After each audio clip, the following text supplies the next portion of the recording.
Their eyes snapped open. Craters held remnants of mangled ships and bodies littered the ground. It smelled of death and something else they could not place, something that made every instinct in their bones deathly afraid. In the distance, something on all fours stopped moving. It seemed to notice them. It let out a terrible noise and charged in their direction. They were on their feet before they could process, heading towards the only ship in sight that looked like it could still function. Their hand reached out to open the outer door and... when did they get a metallic arm? No time for questions. Instinct guided their steps. Organic and metallic fingers slammed buttons and pulled levers until the machine choked and sputtered to life. Only as it began to make its way to its previous destination, Port Enigma, did they finally breathe and take in their surroundings. There was a dead body in the passenger seat. Their name tag read, Kayla Solus. Before them, a small bonsai plant. Its name tag read, Bonnie. The voice of a utility bot broke their moment of brief respite. "You are not Kayla Solus." "Yeah? Well, who the hell am I?"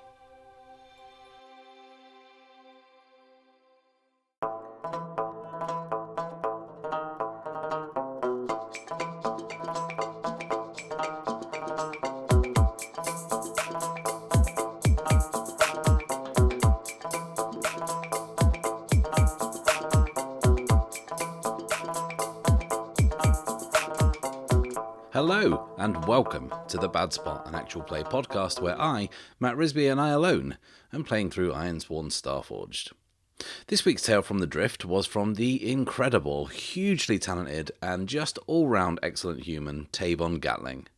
Tavon is a friend of the show, and he came on and did an episode where we walked you through character creation, and the keen-eyed among you will recognise Kayla Solus, the amnesiac brawler who wakes up with an augmented arm and no memory of how they got it, as the character Tavon made on that very episode, and I have to say it is hugely thrilling to finally get to see Kayla in action. If you want to check out the dizzying array of projects that Tavon has going on, then you'll find a link to his website in the description below. And if you want to roll some dice and write something for me to read at the beginning of a future episode, then the submission guidelines and contact details are on screen now. And whilst I have you, why don't you leave a like, subscribe, and click the little bell icon so you can follow along with the campaign each and every week. These things are really important for supporting the channel and supporting what I do, and if you really want to support the channel, then why not check out the Bad Spot Patreon. There you'll get early access to all episodes, exclusive monthly behind-the-scenes videos, and your name on screen, like these lovely people. Last time out, Archer and Luna found themselves roped into a dangerous mission to realign the orbital stabilization dish on the tainted world of Zant. They have been press-ganged into this, having accidentally stumbled upon the data smuggling operation happening in the Cradle facility below Purgatory. This mission is dangerous enough to necessitate 4 armed guards plus Archer and Luna, who secretly fear they are disposable assets, but they also hope that successful completion of this mission will secure their safe passage across the sector. Arriving on the planet, they find fungal structures and mossy growths have overrun the entire landscape. This, combined with the prevalence of endless toxic waterways, makes for an uninhabitable environment, and one which they struggle to navigate. The unusual atmospheric conditions mean they miss their landing zone and end up touching down several kilometres away from the town of Mercy, where the dish is located. When Archer uses a gadget from his supply to boost the signal and lock back onto the dish's location, it fries the ship's electrics and grounds the craft, forcing the pilot to stay behind and fix it. Archer, Luna, and the 3 remaining guards set off on foot for what makes for an unpleasant slog across hostile terrain, but they eventually make it up to a ridge, where they are able to see the town of Mercy and survey the scene. Whilst the guards are focused on the dish, Archer is perturbed to discover the town littered with many bodies, all overgrown by moss and fungus. The guards insist they press on anyway, and when they eventually arrive in the town, they are instantly engaged in a fierce firefight with an unseen enemy. One of the guards is killed outright from a blast from a powerful weapon, and as the others take cover, they see the assailants come into view. It's what looks like a soldier wearing military gear, but now they are but a hollow shell of their former self, mutated beyond recognition by the toxic fungus. And they are not alone. They are shortly joined by more and more of these wretched creatures. They are heavily armed and firing on Archer and Luna's position as they advance. Then we flash to another point in time entirely, to the Griffin Institute, where there has been some sort of terrible, fatal incident. We see this unfold from the point of view of the steward, the person in charge of this learned institution. We watch as he awaits a confrontation with the persons that have wreaked havoc on this place and killed his colleagues. When he eventually faces off with the intruder, it turns out to be none other than Azrael Vega, now with some kind of black iron webbing embedded into the skin of his face. Vega uses his mystic powers to delve deep into the steward's memory, finding exactly what he was looking for. The steward's memories of a mysterious meeting between himself and Professor Zari Darwin. Well, Archer and Luna are really in the soup now, aren't they?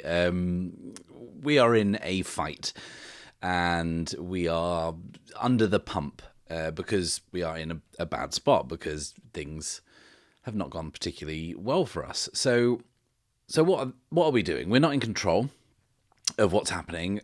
So everything that's going to happen is going to be reactive. And I think that these figures, these kind of shambling creatures, have the jump on us. They have the wood on us. So we'll be being reactive. And having thought about this since recording the last time out, I think I would like to use the Combat Actions Oracle.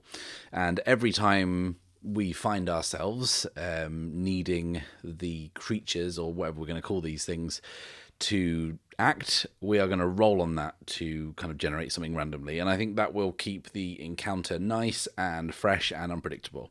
So let's roll on that now and see what these weird little mouldy freaks are up to. 67 is overrun a position. Okay, I mean, that kind of sort of works with what's actually happening kind of at the moment. So let's put it together. So they've just kind of marched on us. They're kind of bearing down, and they're kind of laying down a barrage of fire with their heavy cannons. And to establish quickly, I don't think they all have these heavy cannons, but a couple of them do. The others all have military-grade weaponry, and that is the kind of connecting factor here, kind of aesthetically, and what they look like. They are all armed and dressed, from what you can make out and what's left of their kind of ragged forms, in military wear, like military gear. But beyond that, you can't really tell a lot else about them. And in the quick glances that we have stolen of them, as Archer and Luna have been kind of darting between cover, we've seen these things are armed and armoured, but beyond that, it's hard to tell. They're kind of so corrupted by this fungal insanity.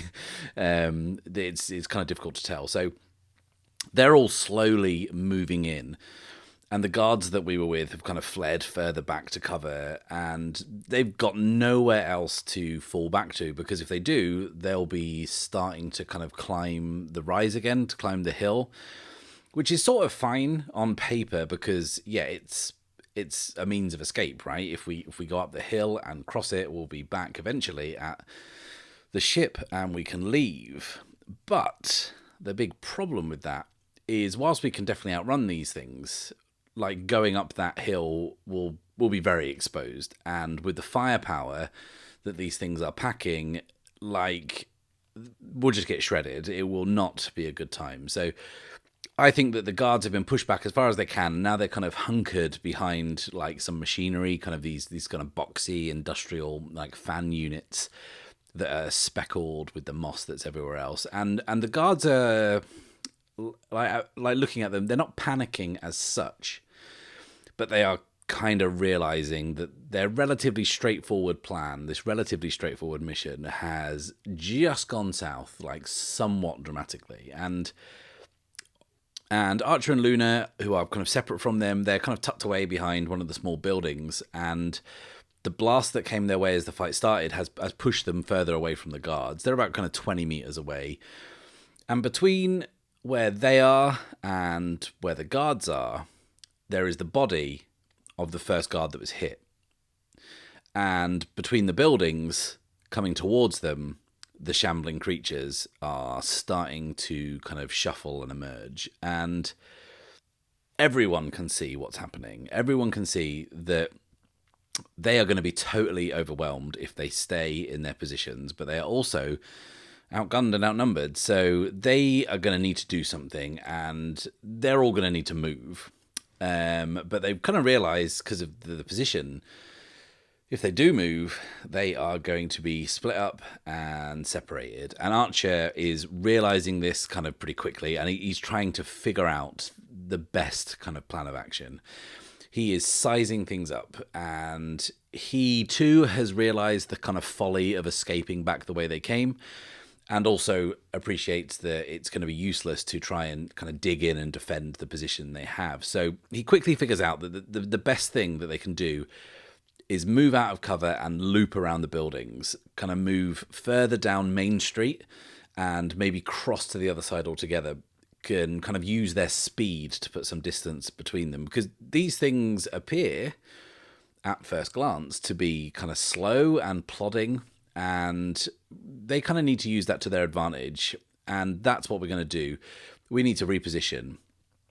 But first, I thought of a difficult question that needs to be answered.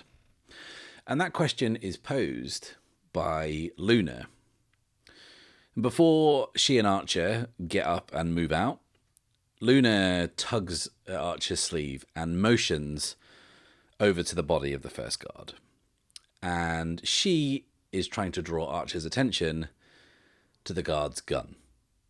And Archer knows instantly what she's trying to say, because Archer only has a pistol, and that pistol can pack a punch, but he knows for sure that the carbine that the guard left, that's now laying there next to their kind of motionless body, would stand him in much better stead, would have far superior range and far superior stopping power.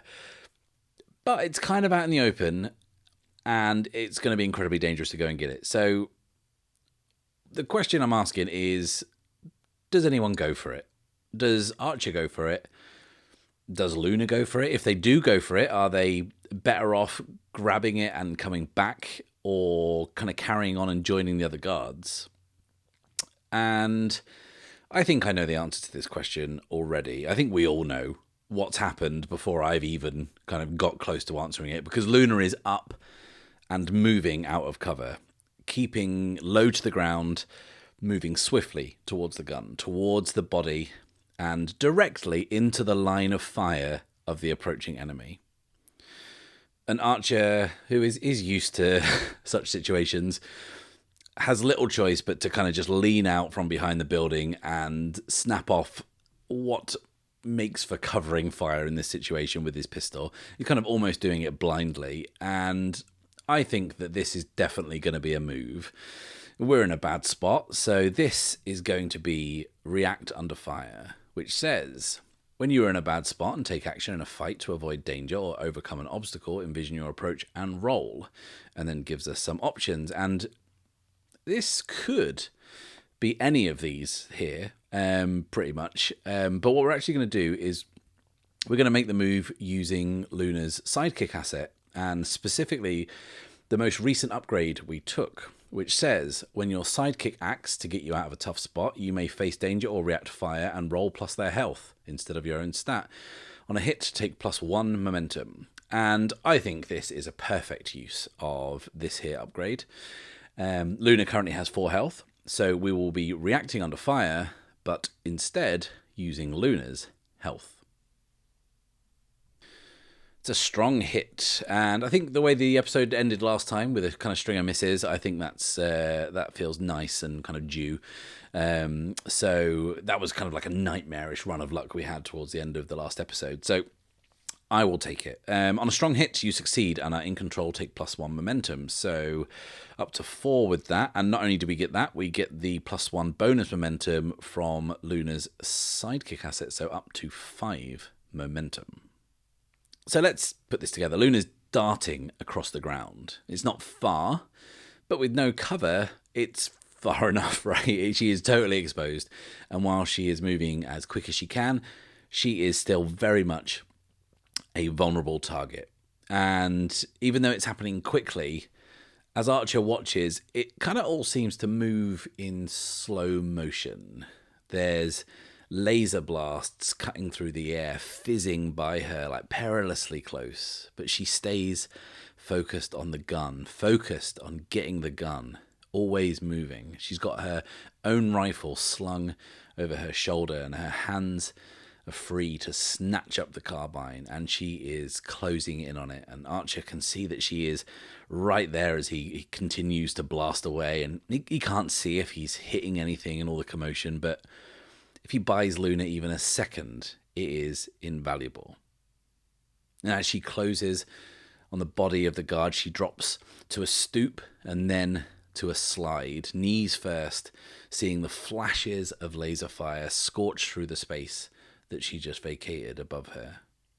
And she slides gracefully along the ground, grabbing up the carbine by its stock and tucking it under her arm as she exits the slide in one fluid movement before getting to her feet and continuing to run a few paces before jumping into a forward roll, bringing her into cover behind the fan units alongside the two guards who have just been watching all this, watching this reckless charge, absolutely perplexed.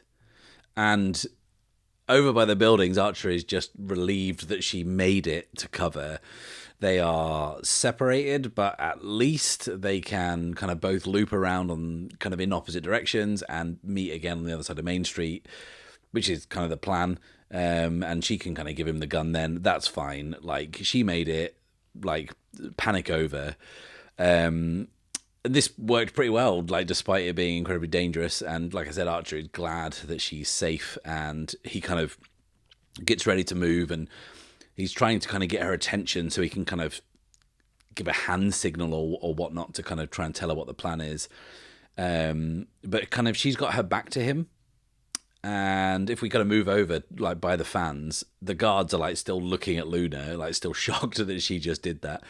And gunfire is, like, still coming in. It's, like, churning up the ground all around them. And Luna pulls up her mask, exposing her face, and she looks them both, like, dead and says, "If you could cover me, I'd really appreciate it."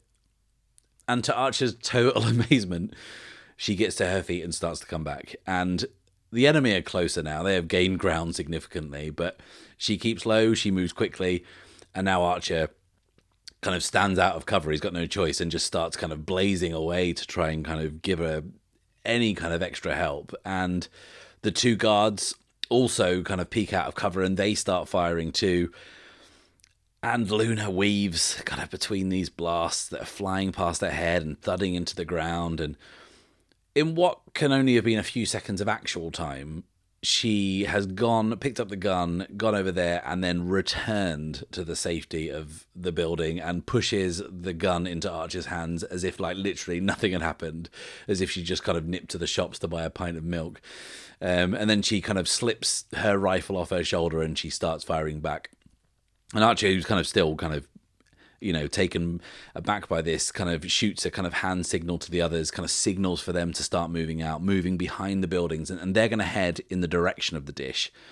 And Archer and Luna are going to go the other way because they're kind of cut off. And that's when Archer and Luna kind of break into a run and kind of firing off a volley of laser blasts as they kind of turn tail and move in the opposite direction away from the dish. And then after a few buildings, they cut between them and out onto Main Street, onto the main thoroughfare between these two rows of buildings. And this is going to be a move, and this is going to be the move Gain Ground. Gain Ground says when you are in control and take action in a fight to reinforce your position or move towards an objective, envision your approach and roll. And this is definitely repositioning, so maneuvering, kind of fleeing. So we are going to be gaining ground, rolling, plus edge. Okay, that's a weak hit, which is kind of fine. On a weak hit, you stay in control. That's really important. And then there's three options. If we had a strong hit, we could choose two. On a weak hit, we only get to choose one. And the options are progress, momentum, or a +1 on our next move. And I think we're going to take the progress here. So up to 1 progress on retake the town.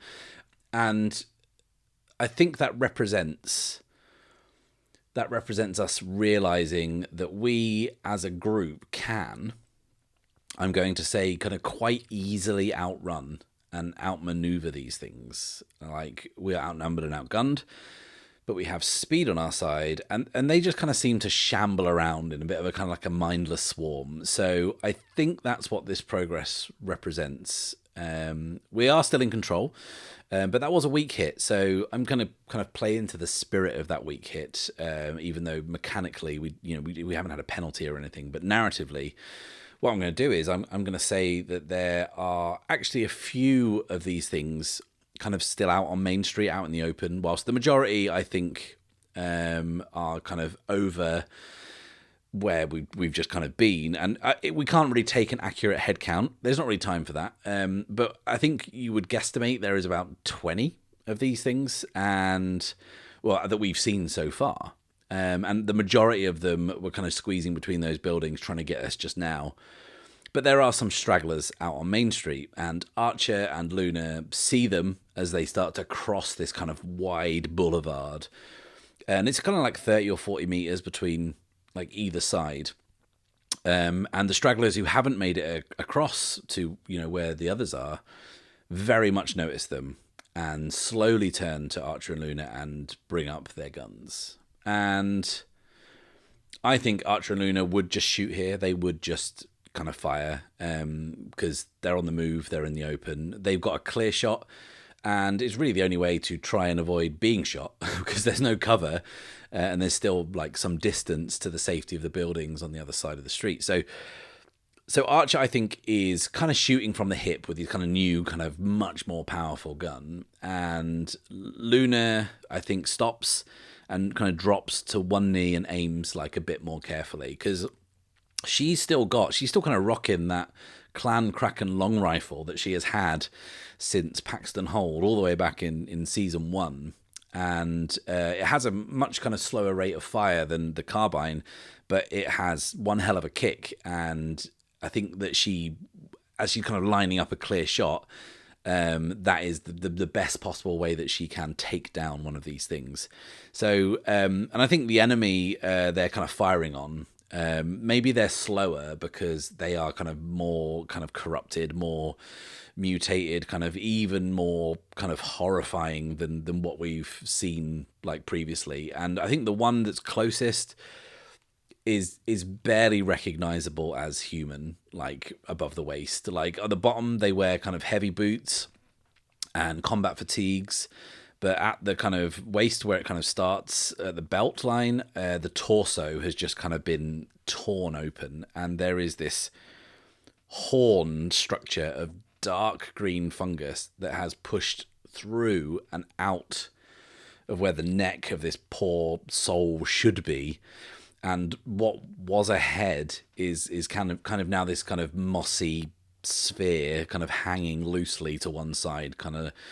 The only thing resembling anything like a feature left on it is this one eye, which is kind of distorted and bulbous, and it's still moving. It's really creepy, and it's kind of like searching around looking for Archer and Luna.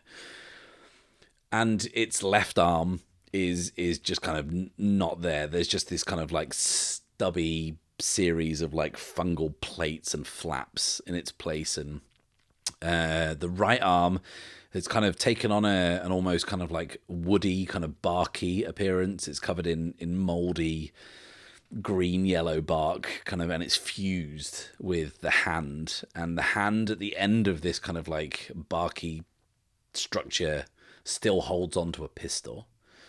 And it's a pistol that is now pointing Archer and Luna's way. Let's just shoot this horrible thing. It's creeping me out. We're in control.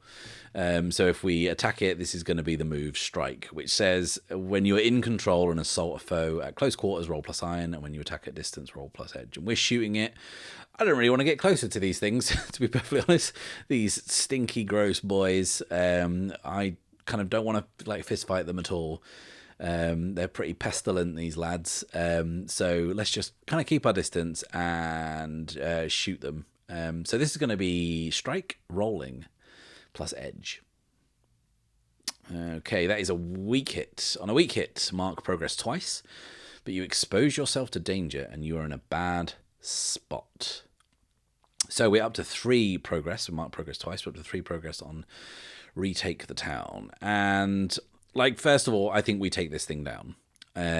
Like, both Archer and Luna kind of shoot it several times. And like, the first few hits, like, don't seem to have much of an effect. But when a kind of a gunshot finds like a weak point somewhere, there's these kind of puffs of like dusty dark blue spores that kind of escape from the wounds as this thing kind of stumbles and slows. And I think Archer like hits it maybe like half a dozen times, and Luna like maybe 3 or 4 times. So like 10 hits between them, and that's what it takes to bring this thing down. It kind of brings it kind of stumbling, crumpling to the floor, and it's kind of almost feels like its suffering is like now over, right?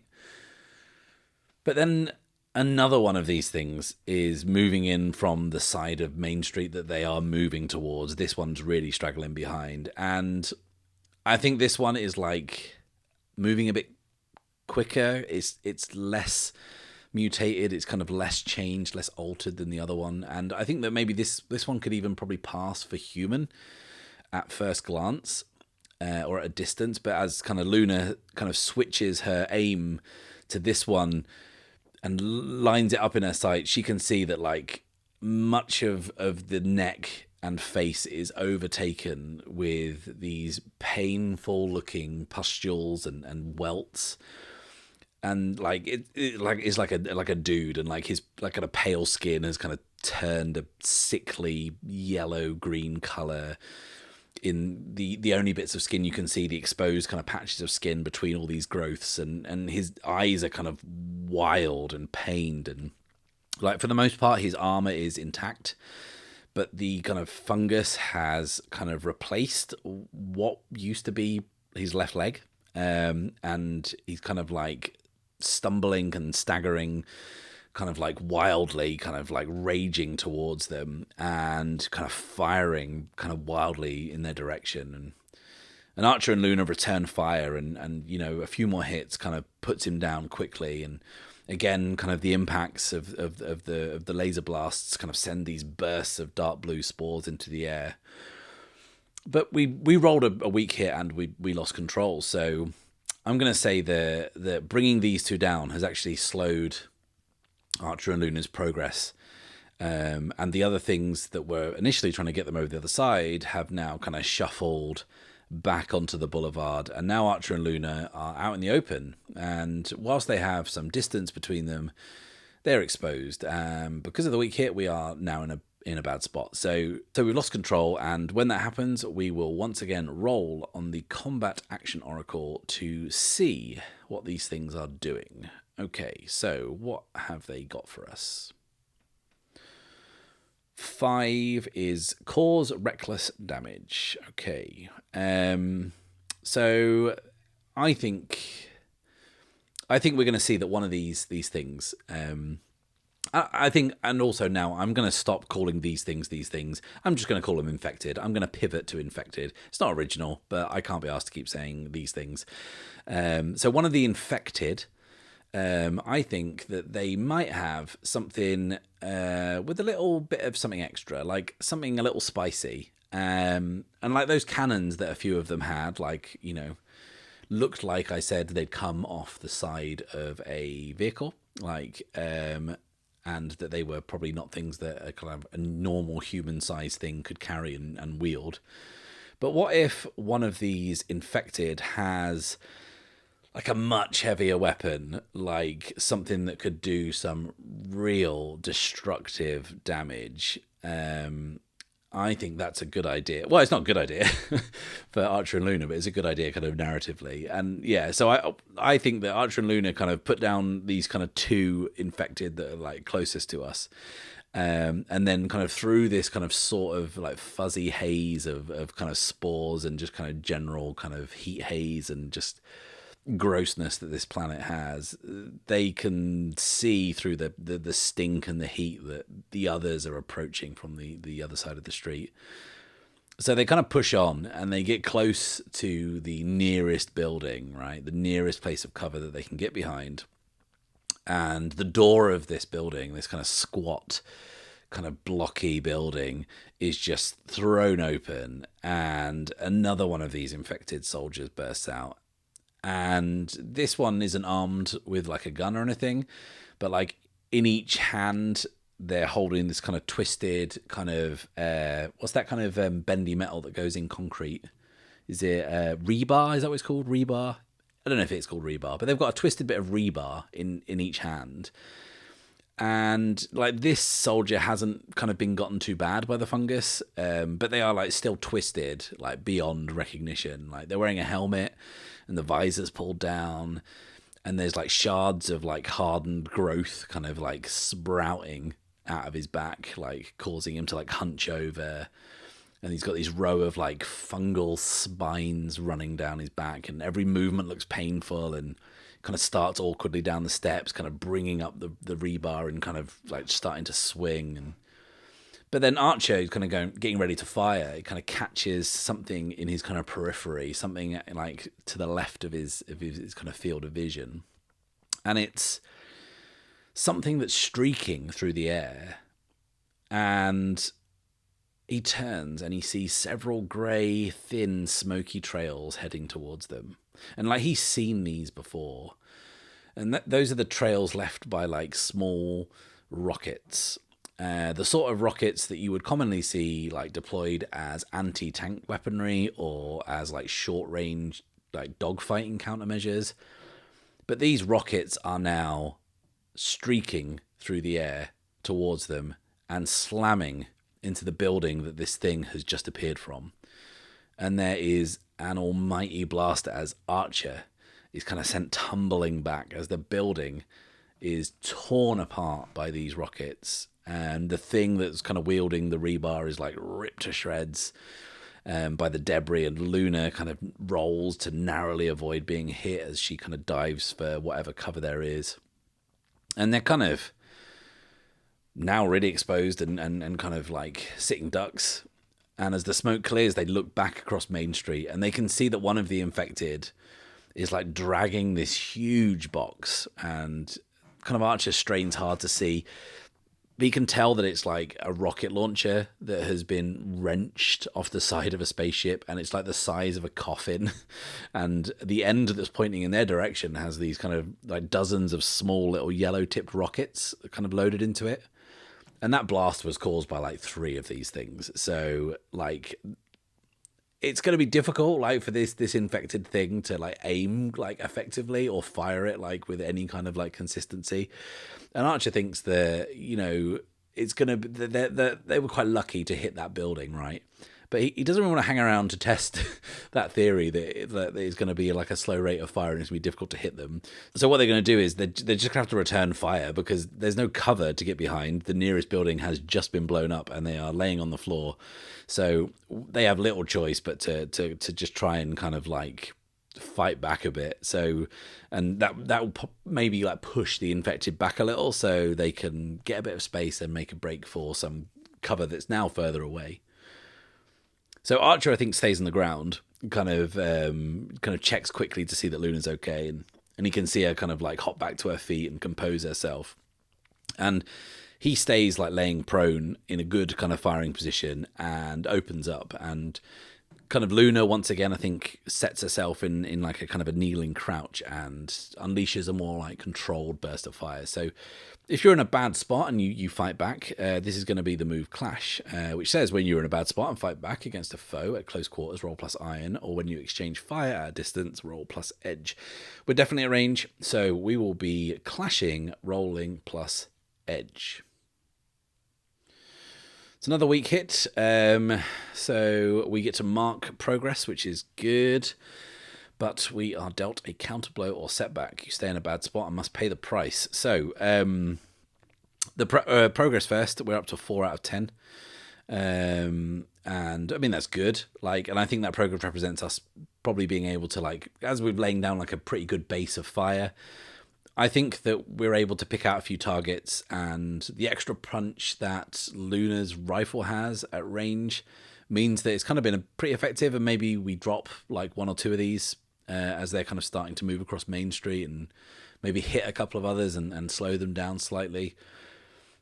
But I think that's about it. And I think in terms of paying the price, I think that the setback and indeed the price we'll pay here is that I think Archer's shiny new carbine is spent. He has kind of burnt this gun out and it is done. And to represent that mechanically, we will take a hit to our supply here.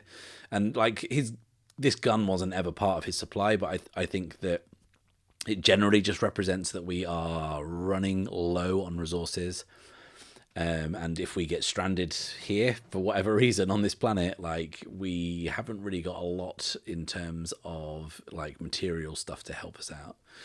So the little extra firepower that we had is now gone, and Archer is going to have to rely on his short-range pistol. And given what it took to take down one of the infected at kind of what I could describe as medium range, he's not too enthused at the prospect of having to get closer to these things. So let's firstly nudge our supply down from 3 to 2.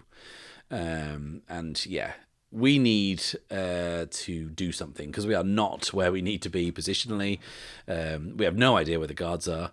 But kind of hopefully they're making their way towards the dish because we're kind of drawing the infected off. And if we can kind of just stay at range and kind of box clever, we can maybe keep some distance between us and get through this. Hopefully that's the plan.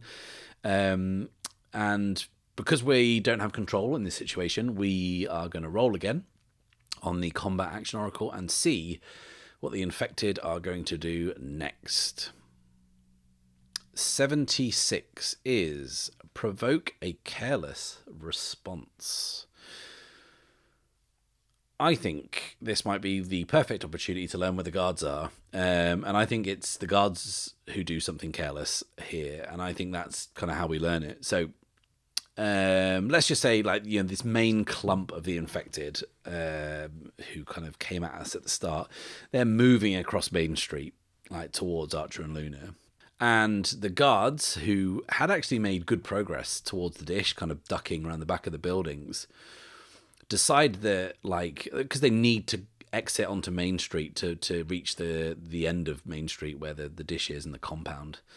But they have left a couple of buildings too soon and kind of figured that that would be kind of quicker, but the infected have noticed them and they've kind of been a bit too hasty in breaking cover, and now that has drawn some attention, which is good news, I suppose, for Archer and Luna, but now everyone is out in the open and everyone is exposed and taking fire, which is, yeah, it's not ideal. So we need to do something quick, and Archie gets to his feet, kind of leaving the spent carbine behind in the kind of the mossy undergrowth, and just puts his head down and runs as fast as he can across the street, as, you know, laser fire cuts through the air, and he's kind of just focused on getting behind these buildings to getting to the other side of Main Street, because at the very least, if they get there, they will have some cover. Even though they've got a coffin-sized rocket launcher, they will have something to hide behind. So as the shots are raining in, Archer is running, and Luna is nearer to cover, and she's still trying to fight back. She's kind of covering Archer's route the best she can. And in the distance, the guards have been caught in the open, and more gunfire has sent them scurrying back to the buildings to try and kind of get to safety, as like a contingent of the infected kind of breaks off and moves now towards the dish, which is not what we wanted. So once again, because we're in a bad spot, we're going to have to react under fire. And once again, this is definitely fleeing. So this is going to be rolling plus edge. Hey, a strong hit. That is more like it. That has given us a little break. On a strong hit, you succeed and are in control, which is the most important thing, but we also get +1 momentum, which is always nice. So that takes us up to 6 momentum. And I think we need to change things up here, because having just said out loud that they've got a rocket launcher, just trying to get to cover might not be the best plan or the most effective plan. Now they have artillery on their side. So we need to kind of find a different route to where we want to go, I think. We were just trying to get some cover, get across the street, and I think that when we reached the other side of the street, we kind of reassess and look at these buildings and think that's actually not going to offer that much safety or protection from incoming fire, because they've got a rocket launcher and we can't rely on that. So what we find when we get there, Archer kind of quickly notices this, that all of the buildings on this side of Main Street are linked by their roofs. And they are linked by these kind of catwalks, these grated metal catwalks that run across the rooftops.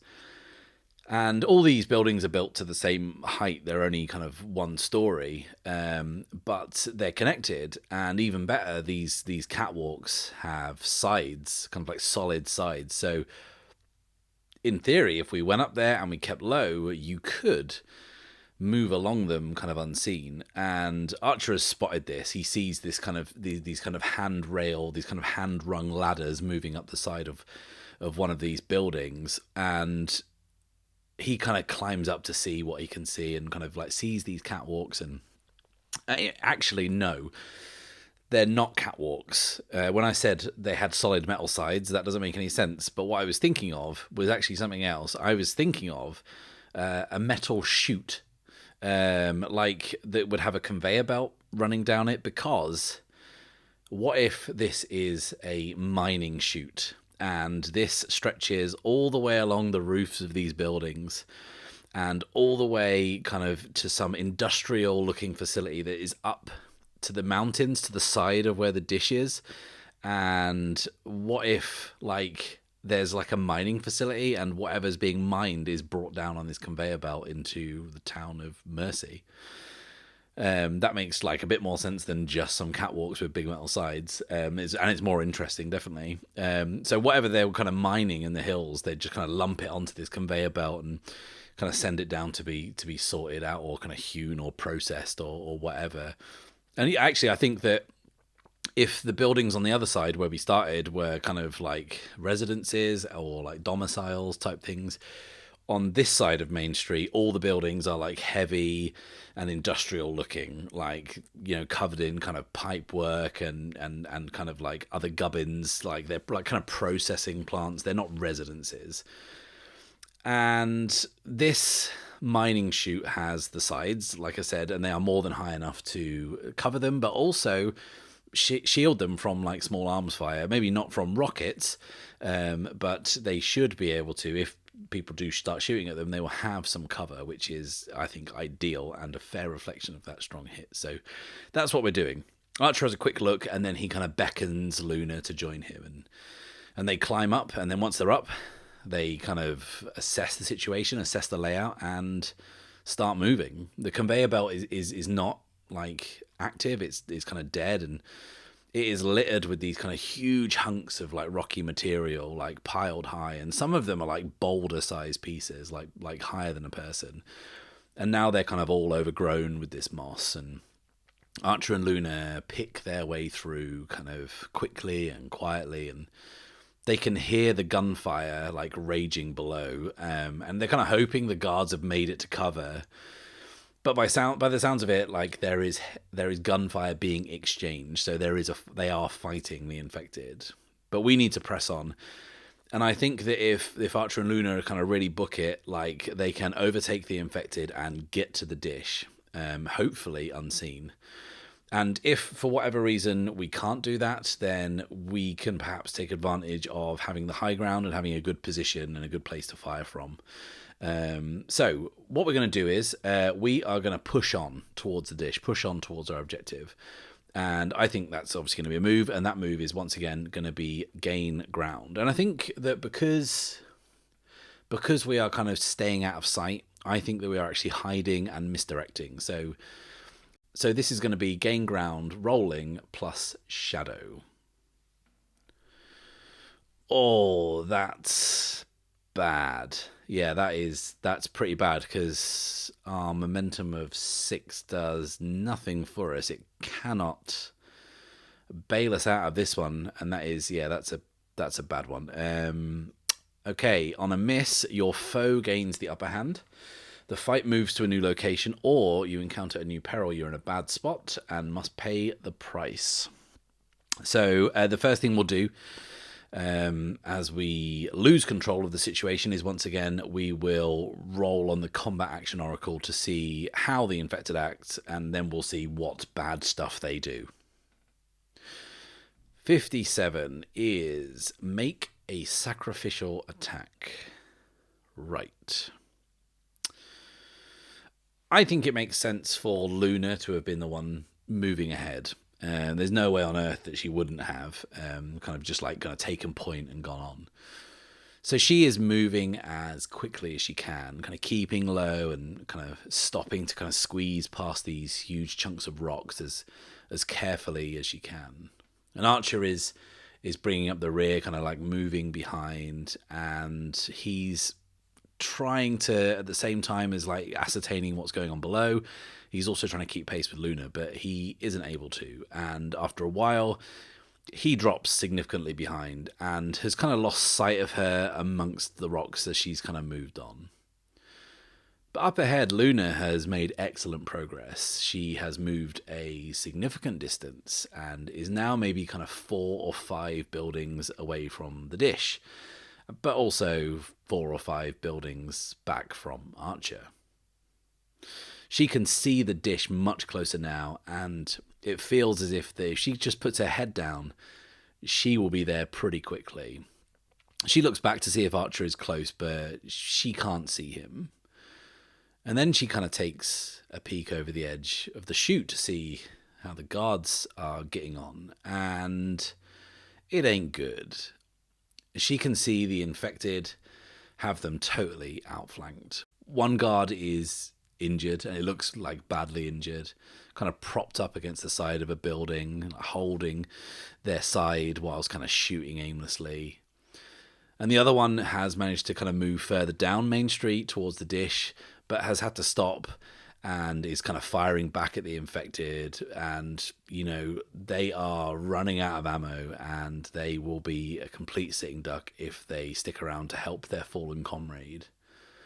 It's a bad situation, and Luna is kind of caught here because she's sizing up what to do, because she could open fire from up here, and from this position, it's a good position. She could take a few infected out easily, but then she would give away her position. They would know where she is. But she kind of has to do something, because currently they have 4 guns between them against maybe like a dozen infected that are still standing. And I say 4 guns, it's really 3.5 because we've got a guard that's wounded. But that is better than 2 guns, because if she doesn't act, then one of the guards will definitely die, and the other will almost definitely die. And she mulls it over for just about as long as Luna ever mulls anything over, and she's actually squeezing the trigger before she's even really fully sized up the situation. And down on Main Street, we kind of shift to the perspective of that injured guard, and they've got their hand clamped over the wound in their side, and they can feel the steady flow of blood trickling through their fingers as they continue to fire wildly at the infected as they approach, slowly, relentlessly, remorselessly. But as these awful, twisted figures are closing in, and the guard realizes the end is but seconds away, the closest of the infected drops suddenly to the floor, a cloud of blue, dusty spores replacing where its head was. Another one falls, and then the guard looks up to see Luna, who is up on top of the buildings further up the street. Somehow she's got up there, and she is taking pot shots down into this approaching throng of infected. And they all slowly turn to return fire, starting to kind of shuffle in her direction. And in the building below, where Luna is firing, another infected stirs. This one has limited mobility, because its lower half has been almost completely meshed with the ground, almost as if they have taken root. And it can hear Luna up above and swings its cannon upwards and fires into the ceiling.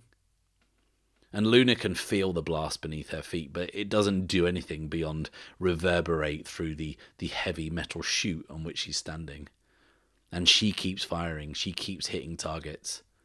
And now Archer has got a bit closer, and he can see her now. He doesn't know why she's shooting down into Main Street, doesn't know why she's given her position away, and now he's got very little choice other than to open fire too. And as he does, he sees that if they do keep firing, and from where the other guards are, the tide could turn here. The other guard is in a decent position, even though they might have limited ammo, to pick off some more infected. And what's actually happening is the four of them actually have the infected caught in a crossfire. But in the building below Luna's feet, the infected fires again into the ceiling. And this time it punctures some pipework running through the length of the room. And the building fills with steam that comes jetting out of the ruptured pipes. Steam, or maybe gas. The infected fires again and again and again, and then there is an almighty boom as the building below Luna shakes and explodes in a ball of blue flame. The walls are torn apart by the blast, and the chute snaps in two, sending the rocks on the conveyor belt spinning into the air. And with them, Luna.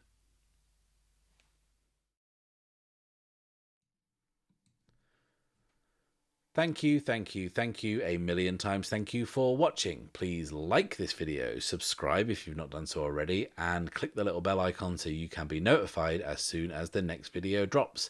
And please do check out the Bad Spot Patreon, where you can find all kinds of cool perks and really support the work I'm doing. I'll be back next week, but until then, it's farewell and safe passage.